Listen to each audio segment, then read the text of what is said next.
Agora, Ricardo, o que que você acha de fundo de shopping? Uhum. Eu acho que o mercado financeiro ele é cíclico. E aí, aproveitando o seu gancho, o mercado imobiliário ele é mais cíclico ainda. Então, de repente, ninguém está querendo laje corporativa, ninguém está querendo escritório.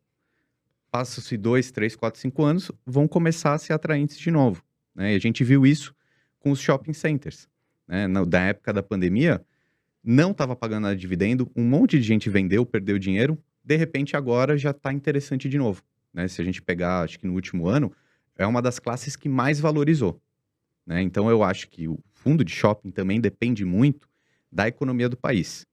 Primeiro ponto, por quê? Taxa de juros. Taxa de juros, quando ela é mais baixa, ela favorece o consumo. E o shopping center precisa de consumo. Tanto que tem muitos contratos de shopping center de fundos imobiliários de shopping, que eles ganham mais, o fundo imobiliário ganha mais, quando aquele shopping tem mais circulação. Tem mais gente usando o estacionamento, o cinema, as lojas vendendo mais. Então, isso é muito importante para os fundos de shopping. Mas nesse momento eles já voltaram ao patamar pré-pandemia, né? Você Assim, acha que muito tem algum próximo. fundo que ainda tá barato, assim, que vale a pena olhar? Vamos colocar aqui 4 fundos. Vamos colocar 4. A gente aqui, Quatro a fundos, gente aqui vamos lá, gosta Ricardo. de falar assim. 4 fundos Vamos lá. imobiliários de tijolo que, na sua opinião, Bora. são bons e nesse momento estão baratos. Tá, vamos lá. Bom, eu não vou saber se eles estão baratos de cabeça, né? Porque esse PVP ele vai mudando. No fundo de tijolo, o PVP ele é menos relevante do que no de papel, tá? Isso é importante a gente lembrar. Por quê? O que é o PVP? É o preço que a cota está e o valor patrimonial de que realmente aqueles imóveis valem no mundo físico.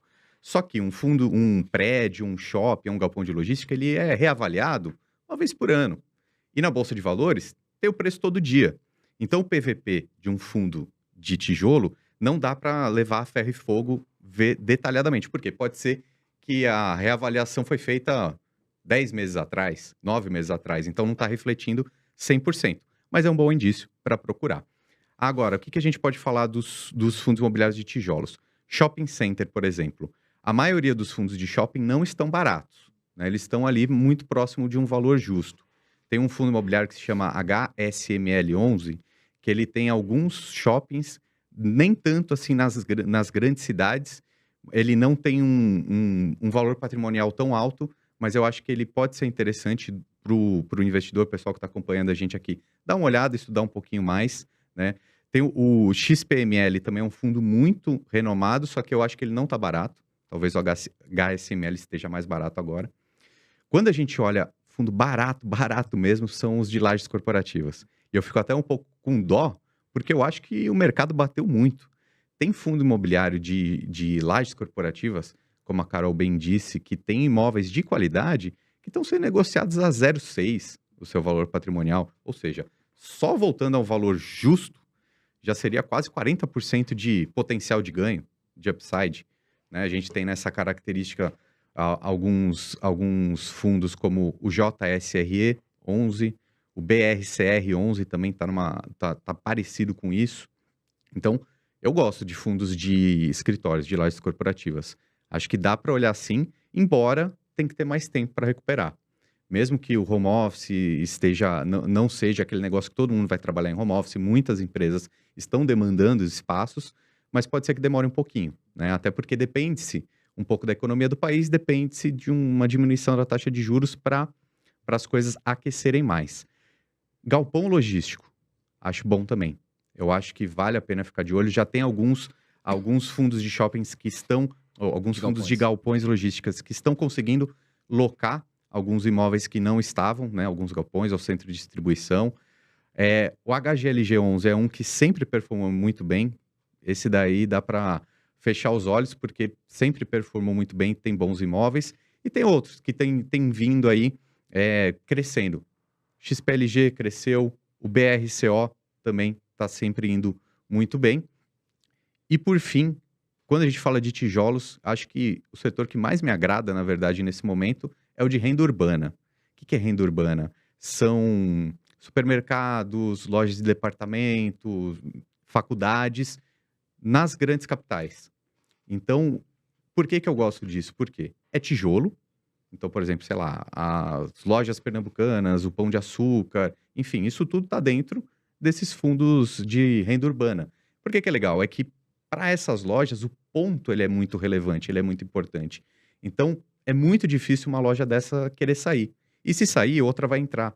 A gente tem sempre que lembrar que um fundo imobiliário é um conjunto de imóveis. E o imóvel ele tem que ser bom. Bom, como que é um imóvel bom? Que tem estrutura mesmo boa e esteja bem localizado. A localização é fundamental. E esses fundos de renda urbana atendem isso muito bem. Por exemplo, o maior, se eu não me engano, é o HGRU 11 e o TRX, o fundo da TRX também representa muito bem esses fundos de renda urbana. Não deve estar muito barato, mas eu acho que também você não precisa buscar tudo muito barato com excelente potencial de crescimento de upside, porque às vezes está muito barato porque tem mais dificuldade. É um imóvel que de repente não tá conseguindo ser locado. Então, comprar a preço justo, para mim, vale a pena. O que não dá é para comprar caro.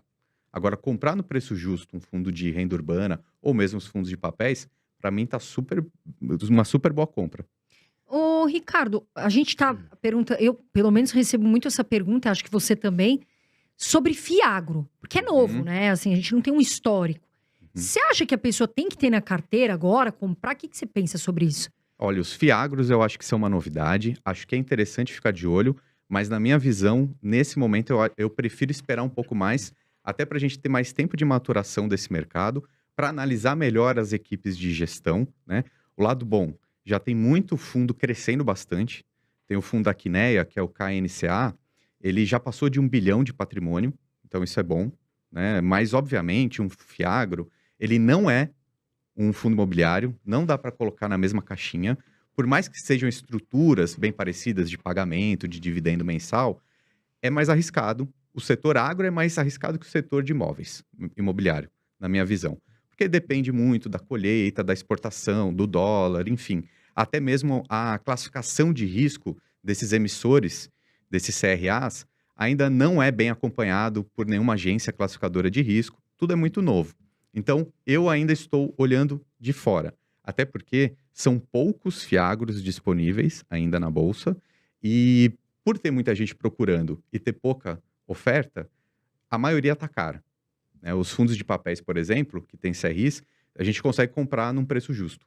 Se você for olhar os fiagros, pelo menos esses maiores, a maioria está sendo negociada acima do seu valor patrimonial. Acima de 1. Acima de 1, exatamente. Porque eles pagam bons dividendos, né? O pessoal acaba comprando por isso, né? Exatamente. Está pagando muito dividendo, por quê? Porque a maioria desses contratos lá dentro são atrelados à Selic. E a Selic está alta. Mas lembre-se, o mercado ele é cíclico. Hoje ele está pagando muito, mas daqui a 1 ano, 2, pode ser que não. E aí, se você comprar caro, você vai ficar triste de 2 formas, porque vai perder, vai desvalorizar e vai diminuir o pagamento de dividendos. Então, a gente não pode entrar numa moda de agora eu tenho que ter porque eu quero completar meu álbum de figurinhas e eu tenho que ter um fiagro. Acho que não, acho que é um instrumento interessante que o mercado criou.